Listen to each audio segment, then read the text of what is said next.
Hello, I am Shahnawaz and today we are continuing gravitation, and in this part 2 video lecture we will discuss about Newton's universal law of gravitation and gravitational constant.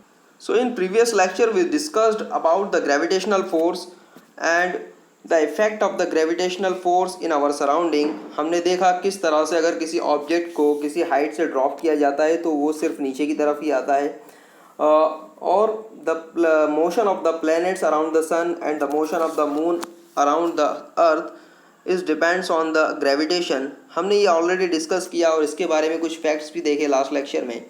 अब आगे बढ़ते हैं इसी को continue करते हुए Newton's universal law of gravitation. जैसा हमने देखा कि बेसिकली ग्रेविटेशन जो था या ग्रेविटेशन का जो इन्वेंशन था, ग्रेविटेशन की जो शुरुआत थी वो न्यूटन ने की, और वो एक इंसिडेंट से हुआ जब वो किसी पेड़ के नीचे बैठे हुए थे और अचानक से एक एप्पल गिरा. उस एप्पल को उन्होंने देखा नीचे गिरते हुए और फिर उनके मन में बहुत सारे सवाल आए और फिर उन सारे क्वेश्चंस के आंसर जानने के लिए उन्होंने फिर ग्रेविटेशन की खोज शुरू की और उन्होंने पाया कि basically there is a force of attraction towards the earth, कि यहाँ पर एक फोर्स ऑफ अट्रैक्शन है जो अर्थ की तरफ सारे के सारे ऑब्जेक्ट को खींच रहा है. और उसी को कंटिन्यू करते हुए उन्होंने ये भी पाया as per the Newton's third law of motion कि अगर यहाँ पर एक फोर्स ऑफ अट्रैक्शन है तो डेफिनेटली इसका कोई इक्वल एंड अपोजिट फोर्स भी होगा. सो ऐसे बहुत सारे टर्म्स हमने लास्ट लेक्चर में डिस्कस किए. अब चलिए आज देखते हैं हम Newton's universal law of gravitation को. So according to this law every particle of the matter in the universe attracts every other particle with a force which is directly proportional to the product of their masses and inversely proportional to the square of the distance between them. So Newton's universal law of gravitation कहता है कि जितने भी particles हैं, अब वो particle हो या कोई ऑब्जेक्ट हो सकता है या कोई मैसिव बॉडी हो सकती है, कोई माइक्रो ऑब्जेक्ट हो सकता है, कोई मैक्रो ऑब्जेक्ट हो सकता है, कोई भी ऑब्जेक्ट हो या कोई भी पार्टिकल हो, सभी पार्टिकल दूसरे पार्टिकल्स को अपनी तरफ अट्रैक्ट करते हैं. Every particle of the matter in the universe attracts every other particle with a force which is directly proportional to the product of their masses and inversely proportional to the square of the distance between them. Clear? So let us consider the two bodies here. The one has a mass m1 and the another one has a mass m2. तो जैसा Newton's universal law of gravitation कहता है कि ये दोनों bodies जो होगी, ये दोनों ऑब्जेक्ट होंगे, ये दोनों एक दूसरे को अपनी तरफ अट्रैक्ट करेंगे. तो late us consider the force F1 is the force through which the m2 body of the mass m2 it's attracting to the mass m1, and f2 force वो है जब मास m1 इस बॉडी m2 को अपनी तरफ attract कर रहा है. सो क्या कहता है यूनिवर्सल लॉ ऑफ ग्रेविटेशन कि this force f is directly proportional to the product of their masses. So अगर यहाँ पर दो बॉडीज़ हैं, एक का मास m1 है, दूसरे का मास m2 है, तो डेफिनेटली ये जो फोर्स ऑफ अट्रैक्शन होगा, अभी यहाँ पर इंडिविजुअल फोर्सेस लिखे हुए हमने F1 F2. Let us consider there is a single force and और we can say this F1 is equals to F2. थोड़ी देर के लिए हम ये मानते हैं, ठीक है. सो ये जो फोर्स ऑफ अट्रैक्शन है, चाहे वो m2 m1 को अपनी तरफ खींच रहा हो वाला अट्रैक्शन फोर्स हो, या फिर ये मास m1 इस मास m2 को अपनी तरफ अट्रैक्ट कर रहा हो, ये वाला फोर्स ऑफ अट्रैक्शन हो. So let us consider this force is F only. So ये जो फोर्स होगा F, ये बेसिकली दोनों बॉडीज़ का जो मास होगा उनके मल्टीप्लिकेशन के, दोनों बॉडी के मास के मल्टीप्लिकेशन के प्रोपोर्शनल होगा. Clear? And what the other terms, suppose in दोनों बॉडीज़ के बीच का डिस्टेंस कितना है r. So if the r is the distance between these two bodies, so we can say this force of attraction F is inversely proportional to the square of the distance between them. अगर इन दोनों के बीच का distance r है तो ये जो force of attraction होगा F इन दोनों की दोनों बॉडीज़ के बीच में, वो क्या होगा, इन दोनों पार्टिकल्स के बीच की डिस्टेंस आर के स्क्वायर के इन्वर्सली प्रोपोर्शनल होगा. It means F is directly proportional to the 1/r², और we can read it like F is inversely proportional to the square of r या r². सो यहाँ पर ये दो कंडीशंस हैं दोनों ऑब्जेक्ट्स के लिए. तो let us combine these two conditions. हमने f वाली दोनों कंडीशंस को, इस 1 को एंड इस 2 को आपने क्या किया, कंबाइन किया. And after combining these two equations what we get, we are getting the new term f is proportional to the m1 into m2 divided by r². Clear. So यहाँ पर जब आप प्रोपोर्शनलिटी का सिंबल हटाते हैं so you will get the another proportionality constant f is equals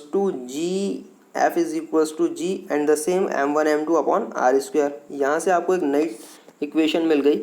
force of gravitation F is equals to the gravitational constant g multiplied by m1 the mass of the one body and the m2 mass of the another body and divided by r², the square of the distance between two bodies. So this is the basic equation which defines the gravitational force F between the two objects which are placed at a distance r. So there is an important parameter g. यहाँ पर एक important parameter है g. g is basically what, g is a gravitational constant. So इस g की value क्या होगी, तो हम इस पर्टिकुलर इक्वेशन से g की वैल्यू कैलकुलेट कर सकते हैं. किस तरह से, देखिए. So definition of the gravitational constant g हम बात कर रहे हैं. Let us consider m1 is equals to 1 kilogram, m2 is equal to 1 kilogram and the r is equal to 1 metre. आप देख सकते हैं सपोज़ यहाँ पर जो दो बॉडीज़ हैं, तो सपोज़ ये m1 भी 1 किलोग्राम की है, ठीक है, एंड m2 भी कितना है, 1 किलोग्राम है. And again this value of r is also equal to 1 metre. It means there are the two bodies each of the 1 kilogram and both are placed at 1 metre apart with each other. So put the values in this equations. तो finally we will get f is equals to, आप देख सकते हैं यहाँ पर किस तरह से f is equals to g is same and the m1 की वैल्यू भी यहाँ पर 1, m2 की वैल्यू भी 1 एंड देन अगेन r की वैल्यू भी कितनी हो गई, 1, और 1 का स्क्वायर होता है 1. So finally you will get this quantity is whole become the 1 and what we will get is equals to f is equals to g. You can get easily है. सो यहाँ से क्या पता चला हमें, यहाँ से आप देख सकते हैं कि जब आपने पता किया कि जब m1 की वैल्यू 1 है, m2 की वैल्यू 1 है, r की वैल्यू 1 है, it means g has become equals to f. So we can say that the universal gravitational constant is a force of attraction between the 2 point masses of 1 kilogram each kept at a distance of 1 metre. Clear. So universal gravitational constant g basically क्या है, force of attraction है. Universal gravitational constant g क्या है, force of attraction है between the two bodies, जिसमें से हर एक का वेट कितना है, 1 किलोग्राम, और वो दोनों बॉडीज़ जो है वो एक दूसरे से 1 मीटर अपार्ट है. क्लियर. Any doubt. अब चलिए कुछ इंपॉर्टेंट पॉइंट डिस्कस करते हैं ग्रेविटेशनल फोर्स के रिगार्डिंग. अब जैसा हमने पता कर लिया basically g is proportional to g is equals to f in the special situation where the body has the masses of unity masses and both are placed at the unity distance with each other. So देखिए, the gravitational force of attraction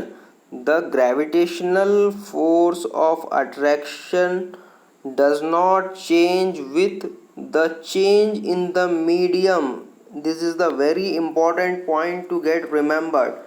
The gravitational force of attraction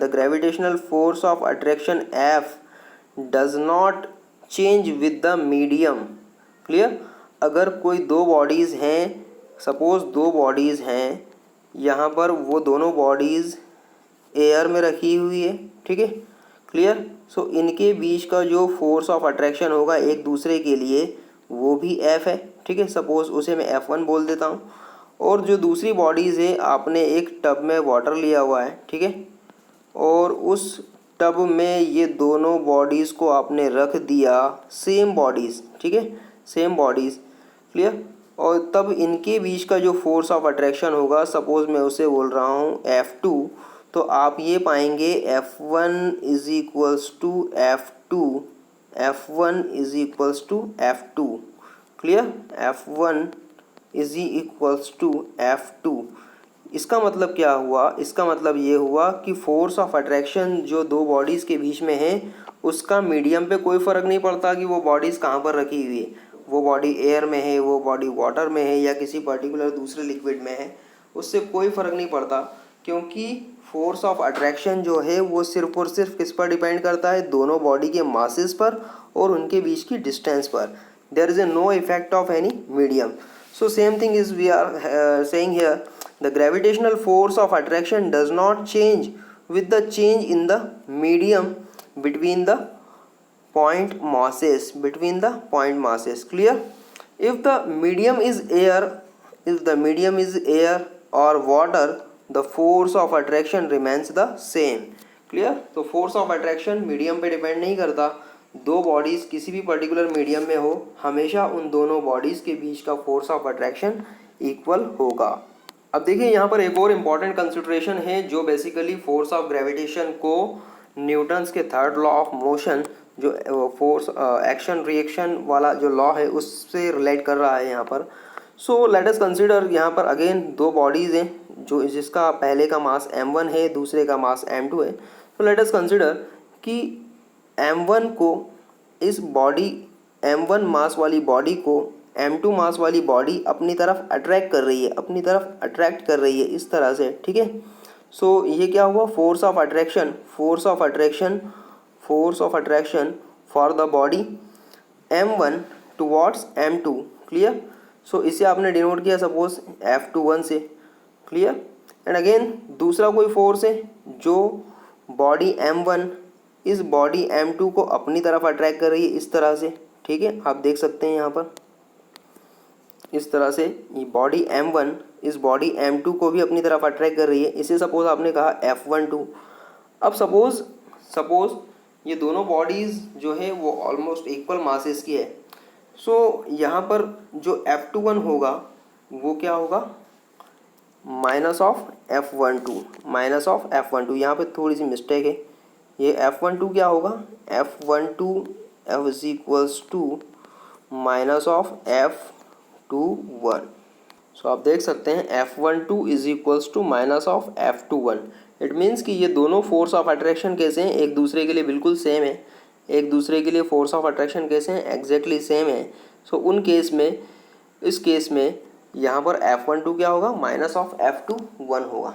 so these two forces form the action reaction pair, clear. हम कह सकते हैं कि ये जो दो forces हैं ये कैसे हैं, एक दूसरे के इक्वल एंड अपोजिट हैं। ये दोनों फोर्सेज कैसे हैं, एक दूसरे के इक्वल एंड अपोजिट हैं। और इक्वल एंड अपोजिट फोर्सेज किसको डिफाइन करते हैं, Newton's third law, basically action reaction pair को। सो यहाँ पर हम कह सकते हैं basically these two forces form the action reaction pair. This means that Newton's law of gravitation obeys Newton's third law, clear। तो यहाँ से भी क्लियर हो रहा है कि Newton's law of gravitation Newton's third law of motion को prove करता है या उसको ओबे भी करता है। अच्छा, ये जो ग्रेविटेशनल फोर्स होता है ये बहुत कमज़ोर होता है, it is a weakest force in nature. हम देखेंगे कितना वीक होता है, आगे हम जी की वैल्यू फाइंड आउट करने वाले हैं, उससे आपको क्लियर होगा कि कितना वीक होता है ये। तो it's a weakest force in nature, बहुत कमज़ोर फोर्स होता है, बहुत ज़्यादा पावरफुल फोर्स नहीं है ये, ठीक है। Again it is always attractive in nature. So gravitational force is always attractive in nature, आपको ये याद रखना है। ग्रेविटेशनल फोर्स हमेशा कैसा होता है, अट्रैक्टिव नेचर का होता है, ये कभी भी रिपल्सिव नहीं होता। And third thing, it obeys inverse square law. ये किसका फॉलो करता है, वो inverse square law. Inverse square law का मीनिंग क्या है, F is inversely proportional to r square, अभी हमने जस्ट देखा। सो ये बेसिकली क्वांटिटी डिफाइन कर रही है, the gravitational force obeys inverse square law. तो these are the three most important terms which you have to remember. Again the gravitational force is a central force. कैसा force है ये gravitational force, central force है। This means that this force acts along the line joining the center of particle, clear। Clear, बड़ा simple सा concept है। अगर दो bodies हैं आपकी और वो दोनों बॉडीज़ के बीच में जो फोर्स ऑफ अट्रैक्शन अगर एग्जिस्ट कर रहा है, सो ये जो फोर्स ऑफ अट्रैक्शन की जो लाइन होगी, आपको पता है बेसिकली फोर्स जो होता है एक पर्टिकुलर एक्सिस के अलॉन्ग एप्लीकेबल होता है। तो यहाँ पर ये जो एक्सिस होगा वो क्या होगा, हमेशा इसके सेंटर के अलॉन्ग होगा, इन बॉडीज़ के सेंटर के अलॉन्ग होगा। सो इसलिए ये जो फोर्स होगा ये हमेशा कैसा होगा, एक तरह का सेंट्रल फोर्स, जो कहाँ पर फील हो रहा है या कहाँ पर ऑब्जर्व हो रहा है, उन दोनों बॉडीज़ के सेंटर पॉइंट्स पर, उन दोनों बॉडीज़ के सेंटर पॉइंट्स पर। And again gravitational force is a long range force. Gravitational force कैसा है, एक तरह का लॉन्ग रेंज फोर्स है। लॉन्ग रेंज फोर्स क्यों कहा भाई, क्योंकि हमें पता है ग्रेविटेशनल फोर्स जो होता है वो सिर्फ और सिर्फ पार्टिकल्स के बीच में नहीं होता, वो प्लैनेट्स के बीच में भी होता है। और जब हम प्लैनेट्स की बात करते हैं तो हर प्लैनेट एक दूसरे से मिलियंस ऑफ किलोमीटर दूर है। जब फॉर एग्जांपल अगर मैं सन और अर्थ की बात करूं तो सन बेसिकली अर्थ से 15 करोड़ किलोमीटर दूर है। 15 करोड़ किलोमीटर कितना लंबा रेंज हो गया, उनके बीच में भी एक ग्रेविटेशनल फोर्स है। क्लियर। सो यहाँ पर जब हम बात करते हैं ग्रेविटेशनल फोर्स की तो ये वीकेस्ट तो होता है, बहुत कमज़ोर होता है, लेकिन लॉन्ग रेंज फोर्स होता है, लंबी दूरी तक एप्लीकेबल होता है। और ये लंबी दूरी तक एप्लीकेबल होने की वजह से ही क्या होता है, ये गैलेक्सीज के बीच में होता है। आपको पता है ना, हर गैलेक्सीज में billions of millions of planets हो सकते हैं, ठीक है। सो उन प्लैनेट्स के बीच में फोर्स ऑफ अट्रैक्शन है, और ये पूरा की पूरा ग्रेविटेशनल फोर्स गैलेक्सीज में एप्लीकेबल होता है, जो गैलेक्सीज के अंदर बिलियंस ऑफ प्लैनेट्स को अपनी अपनी पोजीशन पर मोशन करवाता रहता है। क्लियर। अगेन अगर हम बात करें इफेक्ट ऑफ ग्रेविटेशनल फोर्स की तो बड़े सिंपल से इफेक्ट हैं इसके। ऑलरेडी एक फोर्स तो हम देख चुके हैं ऑलरेडी कि जब भी हर पर्टिकुलर बॉडी जो होती है वो अर्थ की तरफ अट्रैक्ट होती है और नीचे की तरफ आती है। और दूसरा इंपॉर्टेंट जो इफेक्ट हम देख चुके हैं basically the motion of the planets around the sun and the motion of the moon around the earth. And the another effect of the gravitational forces are tides in the ocean are results of the gravitational force between water in the ocean and the moon. Clear. आपने समुद्र के किनारे tides को उठते हुए देखा होगा, लहरों को उठते हुए देखा होगा। देखिए इस तरह से जैसा भी आप इस पिक्चर में देख पा रहे हैं, ठीक है। सो ये टाइड्स किस वजह से होती है, तो बेसिकली आपको पता है कि ये जो वाटर है, जो ओशियन है, ये अर्थ के सरफेस पर है, इस तरह से अर्थ के सरफेस पर है। और ये moon, this is a moon भी हो सकता है या सन भी हो सकता है, ठीक है। सो यहाँ पर मून का एग्जांपल, सपोज मून जो होता है वो एक पर्टिकुलर एक बॉडी है, अर्थ एक बॉडी है, इन दोनों बॉडीज़ के बीच में एक फोर्स ऑफ अट्रैक्शन है, ठीक है। ये मून जो है अर्थ को अपनी तरफ पुल करेगा, मून जो है अर्थ जो है इस मून को अपनी तरफ अट्रैक्ट करने की कोशिश करेगा। सो यहाँ पर क्या होगा, क्योंकि अर्थ तो मैसिव बॉडी है, अर्थ तो अपनी प्लेस से हलेगी नहीं as per the Newton second law, हमें पता है। सो यहाँ पर क्या होगा, जो वाटर है वो इस मून की तरफ अट्रैक्ट होता है, और इसके अट्रैक्शन की वजह से ही टाइड्स जो है वो अपनी पोजीशन से ऊपर की तरफ उठती है। क्लियर, अपनी पोजीशन से ऊपर की तरफ उठती है। सो यही एक रीज़न होता है जब आप टाइड्स को समंदर में देख पाते हो, और specially in the night, specially in the evening when the moon is available in front of the whenever you are able to see the moon, you can observe the tides in the ocean, ठीक है। So the gravitational pull of earth keeps the satellite orbiting around the earth, and again rainfall and the snowfall is also possible because of the gravitational pull of earth. जो rainfall हो रहा है, जो water droplet से जो अर्थ की तरफ सीधा अट्रैक्ट हो रही है, definitely due to the gravitational force. और जो स्नोफॉल हो रहा है ये भी gravitational attraction of the earth की वजह से ही है, ठीक है। सो ये सारे इफेक्ट्स हैं ग्रेविटेशनल फोर्स के। अगेन अगर हम value of the gravitational constant की बात करें तो ग्रेविटेशनल कांस्टेंट जी की जो वैल्यू होती है वो होती है 6.67 10⁻⁻11 newton metre square per kilogram square. This is the value of G. The value of G was initially determined by the Henry Cavendish in the 1798 by using the instrument called the torsion balance. So Henry Cavendish ने 1798 में अपने एक instrument था torsion balance, उसकी मदद से इस gravitational constant जी की वैल्यू फाइंड आउट की। और प्रेजेंटली एक्सेप्टेड जो वैल्यू है इसकी वो है 6.67 into 10⁻⁻11 newton metre square per kilogram square. आपको ये याद रखना है, ग्रेविटेशन की खोज की थी न्यूटन ने, लेकिन ग्रेविटेशन की कोई पर्टिकुलर वैल्यू न्यूटन ने नहीं बताई, ग्रेविटेशनल कांस्टेंट की वैल्यू नहीं बताई, ग्रेविटेशनल कांस्टेंट की वैल्यू हेनरी कैवेंडिश ने बताई। तो आपको याद रखना है, don't be confuse about the invention of gravitation and the gravitational constant G. Clear? And because of this very small value of G, आप देख सकते हैं कितनी वेरी स्मॉल वैल्यू है, 10⁻⁻11 के ऑर्डर की है। ठीक है, बहुत। अब अगर मैं इसको थोड़ा सा न्यूमेरिकली बताना आपको चाहूँ तो ये मान के चलिए 1,00,000 करोड़वा हिस्सा 1 मीटर का, 1 मीटर का 1,00,000 करोड़वा हिस्सा इस ऑर्डर का, इतना छोटा पार्ट है इस जी का। So because of its this very small value of G, gravitational force is a weakest force in nature. Clear? मैंने कहा था ना, हम आगे देखेंगे कि कितना वीक होता है, तो ये इतना वीक होता है, बहुत छोटा होता है, 10⁻⁻11 metre Newton metre square per kilogram square के ऑर्डर का ये होता है। So it is because of the small value of g that the force of gravitation between the small masses is negligibly small. Clear? अब क्योंकि g की value बहुत छोटी है, इसलिए g की वैल्यू छोटी होने की वजह से जो अभी हमने फार्मूला देखा just f is equals to this one, f is equals to g into m1m2 upon r square. तो यहाँ पे g की वैल्यू क्योंकि बहुत छोटी हो रही है, इसलिए फाइनली इस छोटी सी वैल्यू से, इस इतनी छोटी फ्रैक्शनल वैल्यू से जब इतना ये मल्टीप्लिकेशन होगा तो फाइनली इस f की वैल्यू भी क्या होगी, बहुत कम होगी। सो फाइनली हम कह सकते हैं कि ये जो फोर्स होगा कैसा होगा, बहुत वीकेस्ट फोर्स होगा। So again the two between the small masses is negligibly small, the force of gravitation between the small masses is negligibly small. The two objects kept on the table top do not move towards each other because the gravitational force is unable to overcome the frictional force.